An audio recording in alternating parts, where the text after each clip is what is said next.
Thousands came to say their goodbyes. Many here feeling they knew Shireen personally. That's how much she connected with her audience, telling the story of her people, and now becoming the story. So many people love her and will continue to love her through the strength of her reporting, but also the love that the people around the world have for us in Palestine. People know that what Israel's doing is a war crime, and they feel helpless, but today we don't.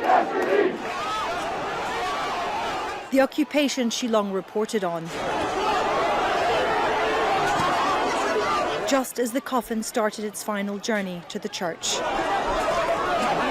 Mourners were pushed and beaten by Israeli forces as they stormed the hospital square, the pallbearers retreating, her coffin nearly falling to the ground.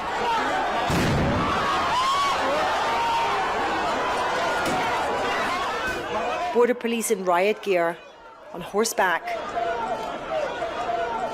Baffling scenes. At least one man pulled out of the hearse. Israeli forces also removing the Palestinian flag. I knew they were not going to let this day go by peacefully. I was on the front lines when we were trying to exit the hospital while they were carrying her casket.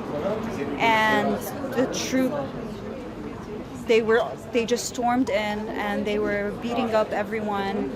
It was very frightening, to be honest.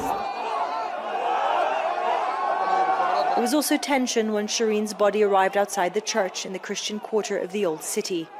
Crowds filling the small streets of this ancient city.